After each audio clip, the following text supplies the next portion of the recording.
Hello, comrades, and welcome back to another episode of Ushanka Show, stories about life in the Soviet Union. My name is Sergey, and back in July of 1971, at the time of this recording, 50 years ago, I was born in Kiev, Soviet Ukraine. Меня зовут Сергей, я родился в Советском Союзе. There are a lot of crappy places in the U.S. You're right, but the USSR was a shithole with a handful of nice places instead. I know you're trying to monetize the excitement naive Americans experience towards the fucking Soviet Union, but deep inside, even you know that you're lying. You can bullshit the hell out of some very naive Americans, but I can see it for what it is. The propaganda bullshit. Shame on you. So today I'm going to try to answer the question that pops quite often in the comments section of Ushanka Show. And these questions, with different variations, sounds about like that. Why, oh why, in modern society, a lot of young people are thinking that life under socialism was grand, and specifically life in the Soviet Union was so amazing? Well, first of all, I would like to say that socialism always sounds good when capitalism is not doing that hot. For example, back in the 30s, during the Great Depression in the United States, a lot of American workers were interested in the Soviet Union, and quite a few of them actually moved to the Soviet Union in search for better life and 100% guaranteed employment. So I think something's going on right now, since so many people once again look back at the Soviet Union and wondering how great was the life back then. And of course, another side of this coin is the problem with the new generation. A lot of young folks these days, they don't do their homework, although it's so easy these days to search for information. They just get those snippets of information, and they just like what they like, and they never doubt information, so they just take it as a truth. All the stories about, oh, in Soviet Union this was for free and that was for free. And of course you can't resist the power of free. That sounds so amazing. So today we're going to take a look at such an example. There's a group on Reddit called USSR. As you know, I got kicked out of Communism 101 because people there didn't like my story, but I still participate in some subreddits, and one of them is USSR. So quite a bit ago, someone posted on subreddit USSR this kind of questionnaire: was living in USSR good? And it got 303 votes last time I checked. 135 said yes, 52 said no, and 116 says I don't know, LOL, which is probably the most correct answer for this question, because most young people definitely they don't know. I don't know, is it LOL or not, because you can learn something. But anyways, there were some interesting comments that I want to take a look with you guys. But what mostly caught my attention is a comment from Comrade Torotai, which said, free apartments, free kindergartens and education, free medicine, tell your dentist, free vouchers to sanatoriums and resorts. There is no unemployment at all. And yes, of course, the Gulag and the entire Goebbels ministry that told you that this is a branch of hell on earth. Smiley face. 21 likes for that comment. I also know there is another post in the same subreddit, USSR, about sneaking into Stalin sanatorium. And the short description of this video said, Soviet sanatoriums were like paradise for people. You took a putyovka, free travel voucher, once again, a word free, and went to palace-like magical place on the seaside. Now most of them stand in ruins, like this one in Sochi. So let's be honest.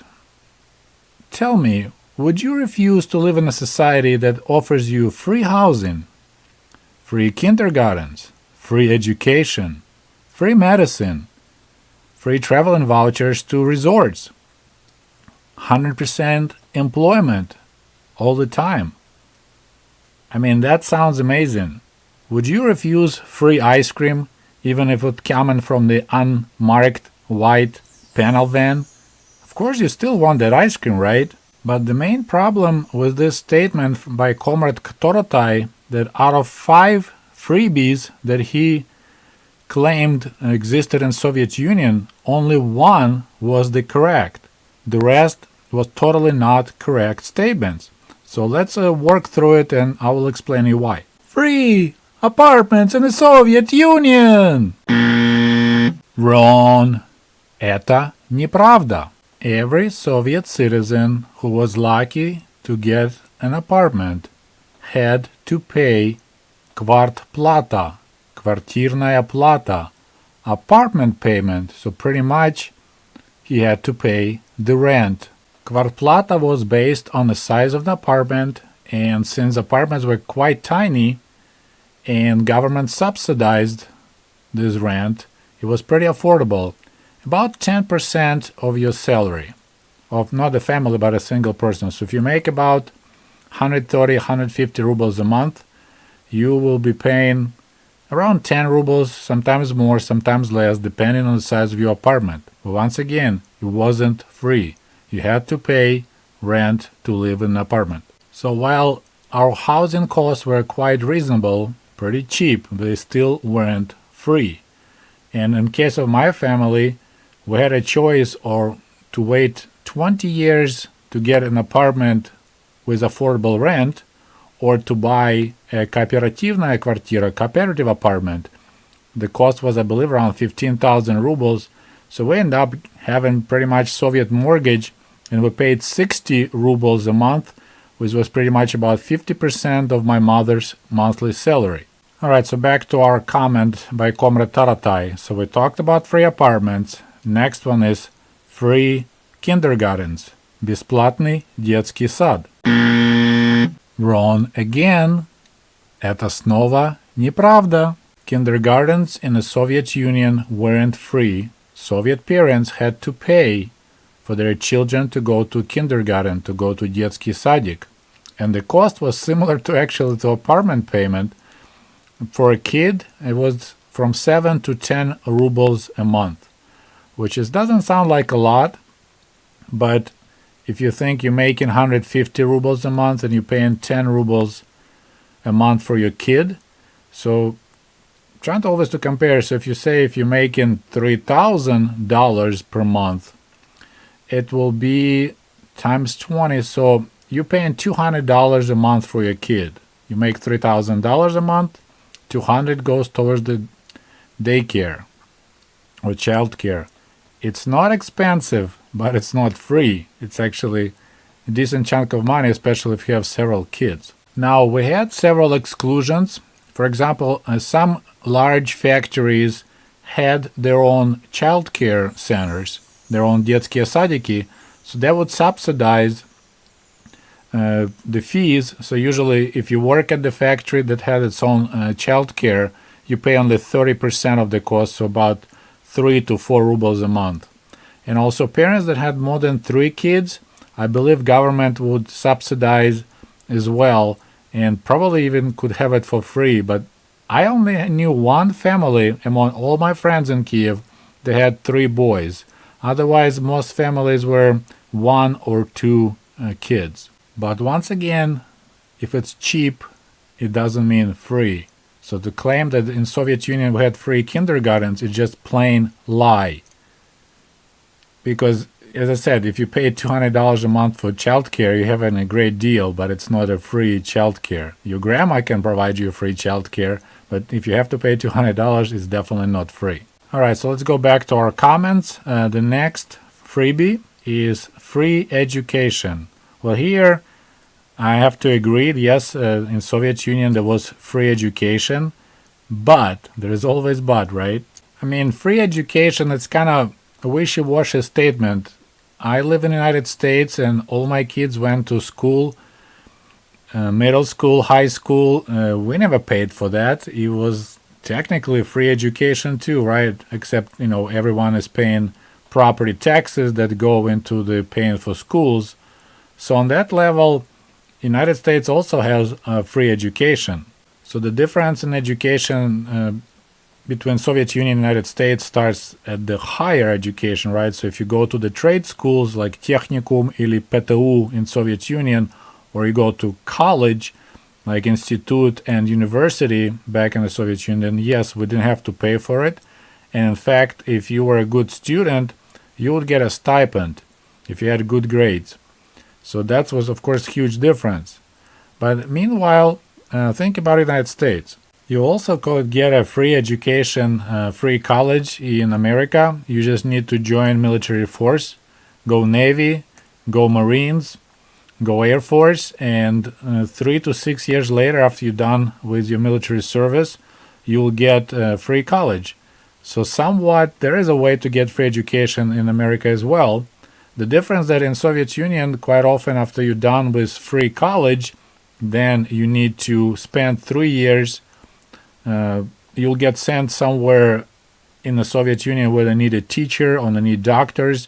So in America, you pay your dues first. You go 3 years in military, then you get free college. In Soviet Union, you get free college, then you pay your dues and you work somewhere for 3 years. And it could be somewhere middle of nowhere, Siberia, some little town on the village where they needed a teacher. And before we move to the next freebie, I want to mention that, in my personal opinion, you shouldn't risk your life in order to get free college.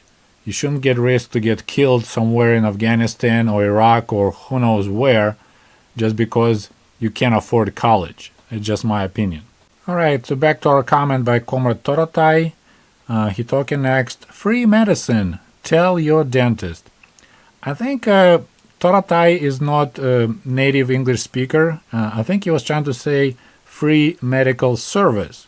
Because in my understanding, when you say medicine, it's like that song by John Bon Jovi, Bad Medicine. Medicine is actually drugs that you take, and those weren't free in the Soviet Union. You had to buy drugs, pills back in the Soviet Union.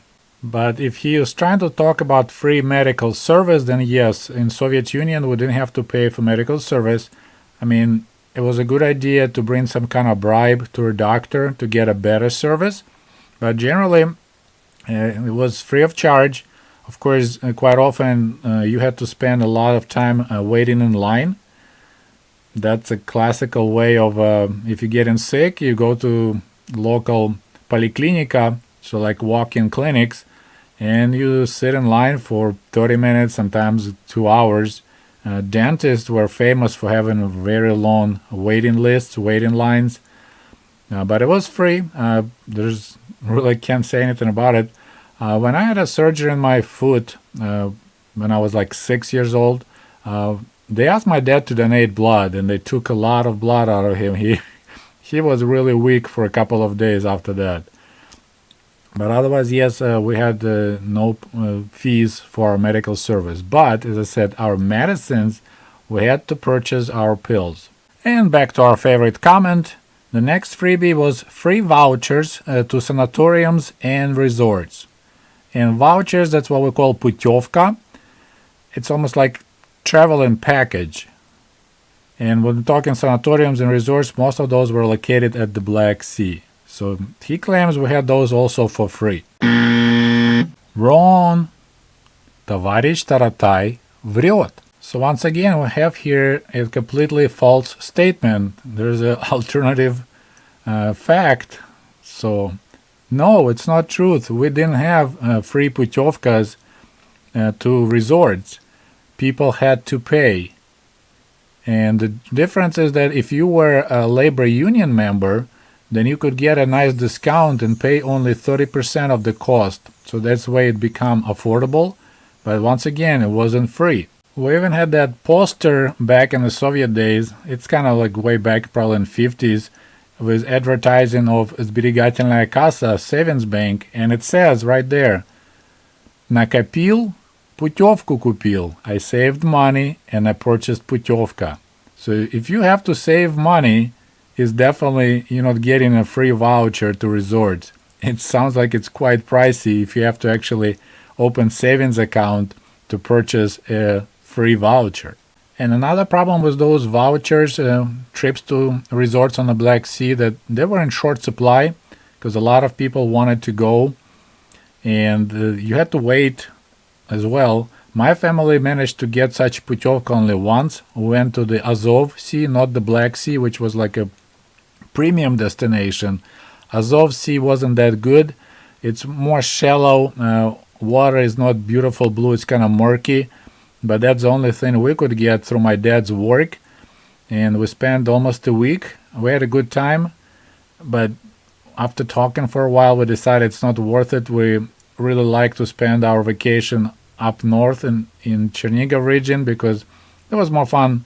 We could do fishing, we could do mushroom picking, and when you at this resort, which is some people claim was like paradise for workers, it was quite boring. All you do all day is pretty much lay on the beach and get tan and swim, and there was might go to the movies in the evening. And our accommodations were quite basic. Our place was just like a motel style 2-story building. So we have this one room that we stayed. It had no running water, nothing. It's just one room, and then you have a communal bathrooms and communal showers for like the whole floor. So definitely not the workers' paradise. It was really basic and bare. And then we had stolova, so like a cafeteria when you're being fed 3 times a day. I already mentioned that story. So I said we went. It was a good experience, but there was only one time we went after we finally was our turn, and we didn't like it because it's just after several days it's like, okay, it's getting boring all day. Stay on the beach, and then there's nothing else to do there. It was just like middle of nowhere. All you have is just similar resorts along the road. You don't have a car, so you can't go anywhere. We did that, and it wasn't free once again. And of course, you need to keep in mind that resorts for workers and resorts for the nomenclatura in Soviet Union was 2 different stories. Maybe those guys had some kind of paradise situation with free of charge vouchers, but regular Soviet worker had to pay for his resort trips. And as I mentioned, you get a discount because you're a union member. But what about collective farm workers? We never had a labor union for collective farm workers. Kolkhozniki were just kolkhozniki.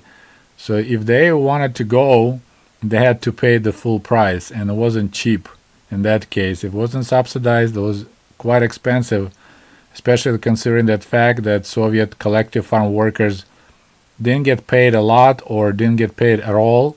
I already showed that workbook of lady that quite often they were just, you work for the check mark in your labor book for the Truda Dень. But such a comment is a good example and a good explanation why so many young people are so excited about socialism and life in the Soviet Union, because it's complete disinformation. I mean, you could look it up. If you don't know Russian language, there's quite a few probably even information you can find in English, or you can find someone who used to live in the Soviet Union or who is just can speak some Russian and look it up and Google it, and there's all information's out there. There's hardly anything was for free in the Soviet Union, and even those items that were pretty cheap, because we were getting paid so little money, everything was still quite expensive. Well, my friends, that's all I have for you today. I hope you enjoyed this video. I hope you learned something new. Don't forget to like it, and we'll talk to you soon. До свидания. Goodbye.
available at the Ushanka store at teespring.com. Just a friendly reminder that my book American Diaries is available on Amazon.com, or shoot me an email if you would like to have a signed copy. Thank you. And if you love my channel and would like to show your support, please click on the link below this video and become the patron of the Ushanka Show. For as little as $1, you can help us grow and create the new, interesting videos about the life in Soviet Union.